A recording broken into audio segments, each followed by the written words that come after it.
бурна любов. Лека нощ, моя бурна любов. Лека нощ, моя зрънце от щастие. За сърцето живот благослов, за душата ми звездно причастие.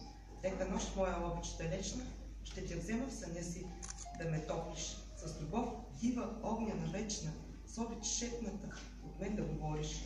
Малко тъжна луна, луната ни гледа и потъват в мрак светлините. Към мечтите сънят ме повежда и заспивам с тебе в очите. Сутринта ще отворя очи, а душата захлад ще танцува. Че било е с теб сред звезди, с любовта, дето всеки се моли. Да. Третата ми книга е проза. Проза, есета, импресии и разкази. Постъпките на една мечта. Постъпките на една мечта, така се нарича един от разказите. Есетата са... Те не са такива сухи есета, те са размисли. Сега ще ви прочета нещо, за да разберете. Размисли, мисли, до които съм достигнала. Любовта е красива. Любовта трябва да е красива. Няма грозна любов. Грозна я правим ние хората с претенции, съмнения, обвинения, желанието си да притежаваме другия, да го обсебим, да го затворим в клетка. Любовта е свобода. Да даваш крила на човека, когато обичаш, да не му отнемаш небето за полет. Клетките и решетките убиват безвъзвратно любовта. Любовта е умение да обичаш човека такъв, какъвто е. Въпреки, защото всеки човек си има слабости. Ако човека, когато обичаш, държи на теб, той сам ще се помъчи да преодолее нещата в себе си, които пречат на връзката ви и те отблъскват. Няма нужда да удреш по масата, да крещиш, да обиждаш, да обвиняваш. А ако не иска да промени нищо в себе си, то съвсем естествено е, че ще загуби любовта ти. И сам ще си е виновен. Няма кого да се сърди, кого да обвинява после. Ние сами се поставяме на кладата с нашите очаквания за любовта и връзката ни с другия човек. Мислим си, че нашите мечти непременно трябва да са и негови мечти. После се гърчим и страдаме за това, че не са се изпълнили. Не умеем да се радваме на мига. Все искаме да предвиждаме, да планираме, да знаем какво, кога, как. А тя, любовта, не е подвластна на никакви планове, закони и правила. Както идва, така и си отива. Без предизвестие. Дошла ли е? Трябва да я приемем с радост, да се радваме на всеки миг на полет. Отиде ли си? Просто да я пуснем. Нищо не можем да направим, не можем да я върнем. И вместо да изричаме клетви и декларации за вечна любов и вярност, нека просто да я изживеем. Да се радваме на всеки миг, който ни е подарила, да пеем с нея, да танцуваме, да летим сред звездите. Защото няма друго вълшебство като любовта. Само с нея ние сме истински живи.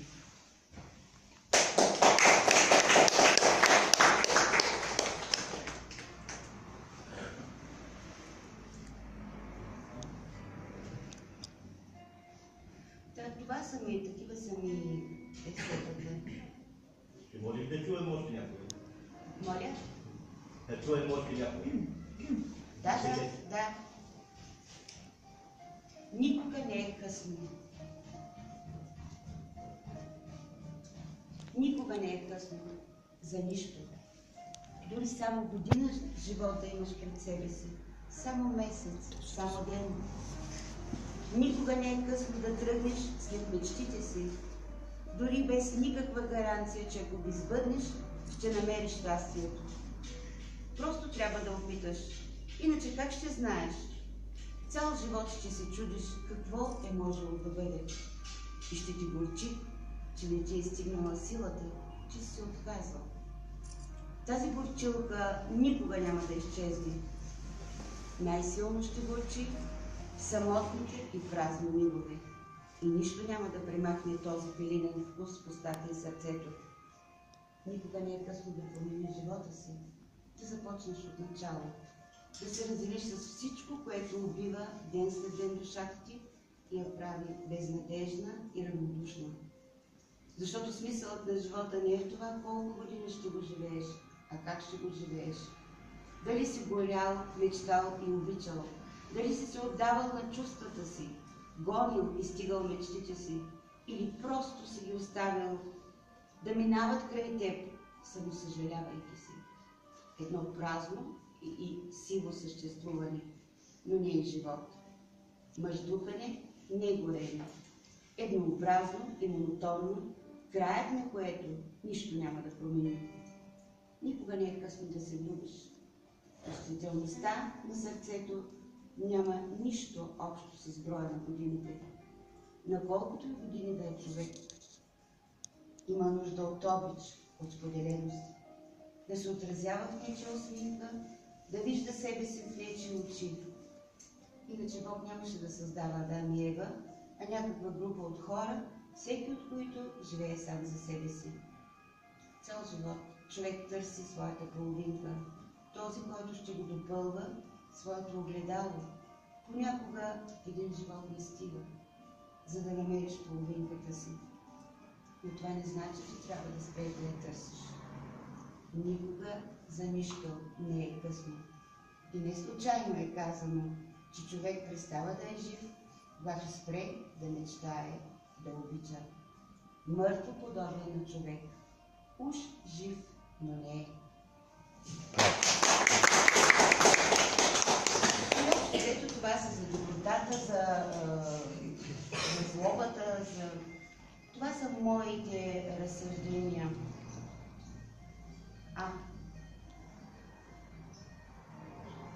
Б.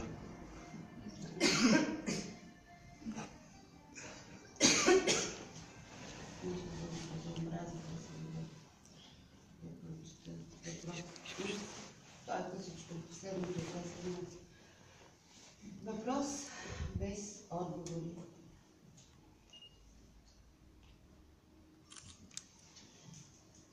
Питам се и не мога да се отговоря.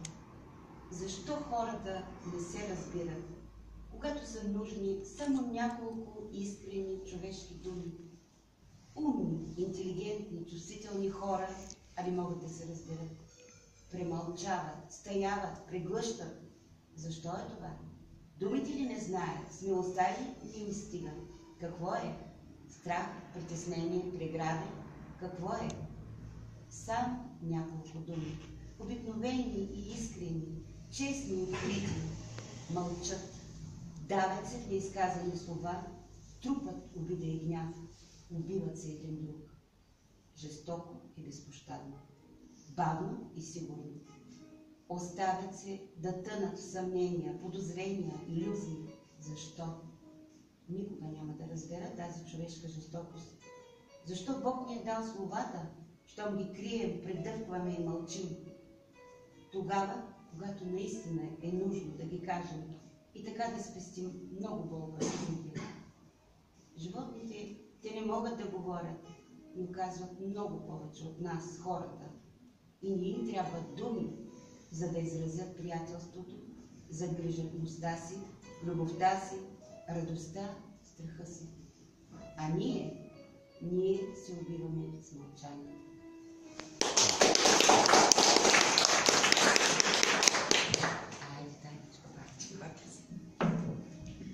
Ами малко дългичко, защото аз се представям, но до сега не съм се представила. Представям си всичките книги, цялото творчество. Това е много хубаво, защото не съм нещо прекрасно. За да имате представа долу-горе какво пиша, който не е чел, разбира се.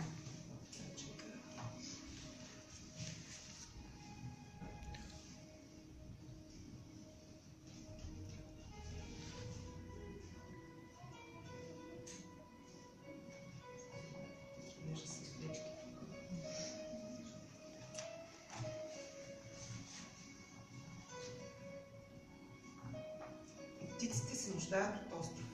Оплаши ли се от моята Оплаши се от моята любов, нали? Оплаши се, че искам ти небето, простора, дето птицата лети, решетки да ти откова крилете. Не се страхувай, пускам те, лети. Ако се върнеш, значи, че съм в тебе. Преследвай лудо своите мечти. Ако се върнеш, значи съм потребна. И птиците нуждаят се от остров, където уморени да се приютят. До земна истина да се докоснат, изкушените двойки с обич да се спят. Ако ти продължиш, прочетеш нещо. Това са последните ми две книжки. Те са от тази година. Дъгата е от април месец. Рапсодия, любовна рапсодия, май месец. Поначало ги бях замислила като една книга, обаче ще остане много дебела. За стихосбирка да се наложи след това приятелите ми художници, давай бързо рисувай, защото всичките са с кориците са с художници, да имат графики рисувани от един много добър мой приятел, русенски художник. И така, разделих книгите на две, защото наистина много натежава една стихосбирка с 100 не знам колко става. И сега ще ви прочета от Дъгата. От Дъгата може би има най-много клипирани в YouTube стихотворения. И тук имаме едно стихотворение "Пътят любов". Да вървиш с едно сърце в тебе, да го носиш тайничко от всички и да знаеш колко си потребен за живот без многоточия, кавички. Да вървиш с поглед нечий в тебе, с усмивка на обичащи очи. Осветен от тях да ти е пътят земен, с вълшебни, чудни светлини. Да звучи гласът на някого в тебе, да разпръска твоята смута, да ти гали с нежните си трели, да се спира в очите ти дъга. На земята няма път по-ярък от една любов, притулила се в тебе. Благослов и ангелски подарък, да обичаш, да си някому потребен. Браво!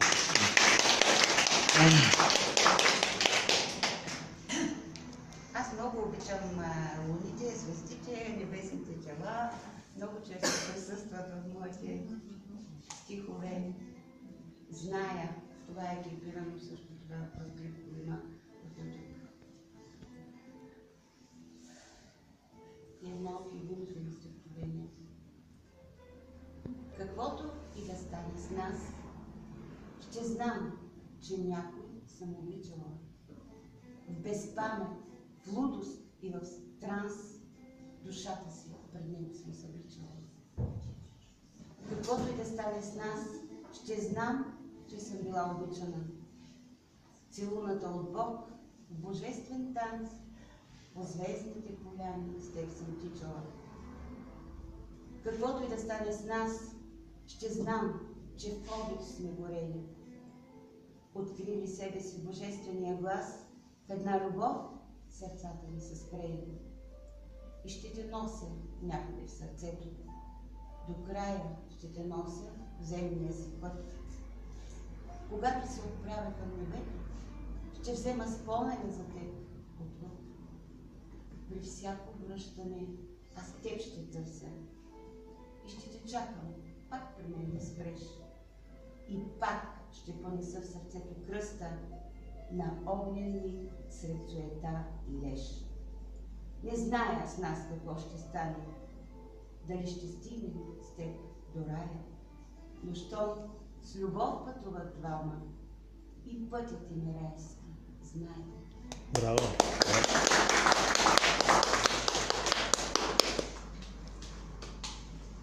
И стихотворението, на което е наречена книгата "В дъгата".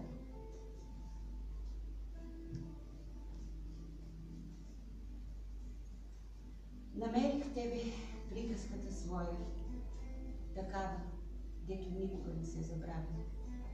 Когато две сърца с любов говорят, в миналото няма как да я оставя.